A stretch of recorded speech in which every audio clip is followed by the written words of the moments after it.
Hello, hello mga person! So for today's video, for today's ganap, ang mga kaganapang ito nga pala ay kadugtong pa nga nung kahapon. Pagkagaling ko ng SSS ay dumiretso ako dito sa SM Calamba dahil dito ko nga aantayin ng Daddy Gerson nyo. Sobrang natuwa nga ako pagkapasok ko dito dahil napakaganda nga ng mga backdrop nila dito. Ang sarap mag-picture-picture. Tingnan nyo naman, Women's Month nga pala ngayon, hindi ko naalala. At kung di pa ako nakarating dito sa SM, hindi ko maiisip na Women's Month nga pala. At napaka-cute nga nito. Oh, grabe. Oh, ang syala naman ang pa-design-design nila dito. Ang dami nagpapa-picture dito. Gusto ko nga rin sana magpa-picture, kaya nga lang wala pa nga ang Daddy Gerson nyo. Kaya naman nag-selfie-selfie na nga lang ako dito sa may Happy Women's Month 2024. Sobrang ang ganda talaga dahil bet na bet ko rin yung kulay. Tingnan yung mga person. O, feel na feel lang Mami Nika yung mag-selfie-selfie dito. Sa mga oras na yan ay pawis na pawis pa nga ako galing biyahe. Grabe ang init na nga kasi sa mga oras na yan. Buti na lamang din talaga ay malamig dito sa loob ng SM.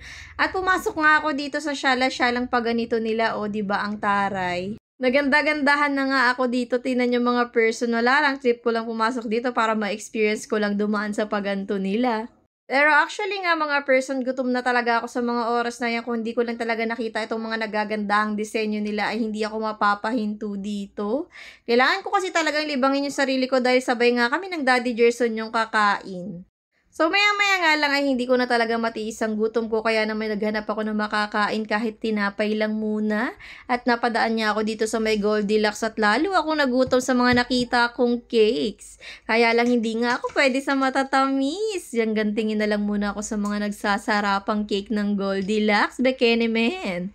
So anyway, dahil hindi na nga ako nakatiis ay pinasok ko na nga itong Goldilocks at namili na nga ako ng makakain ko dito for the meantime habang inaantay ko ang Daddy Gerson nyo. At eto nga, syempre, iba-iba nga mga tinapay ang bumunga dito at napakasarap nga lahat. Parang gusto ko ang lahat. Kaya lang kailangan ko lang talagang mamili ng kakainin ko ngayon.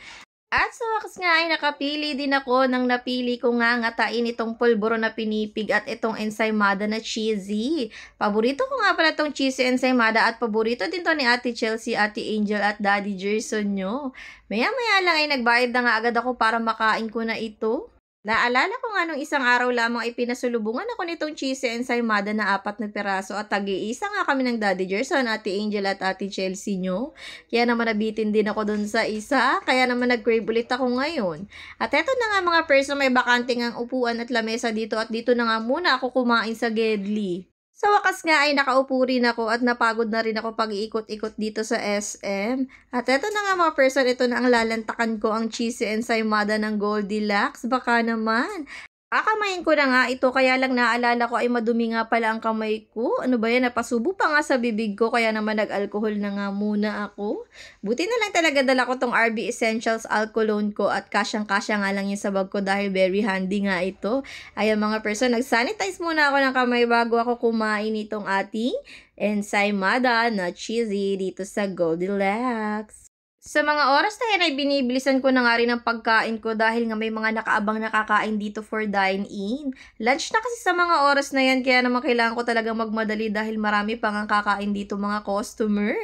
Tinapay lang naman to kinakain ko, kaya naman nakakahiya naman kung nakiupo pa ako dito. Grabe, bilisan ko na nga kumain mga person, pero sulit na sulit talaga yung pagkagat ko dito sa cheesy ensaymada na to. Yummy, yummy, yummy. So anyway mga person, hanggang dito na lamang muna itong ating for today's video. I-upload ko na lamang yung kadugsong nito. Sige na mga person, dito na muna kayo. Bye-bye! Thank you for watching Mommy Nika Mini Vlogs!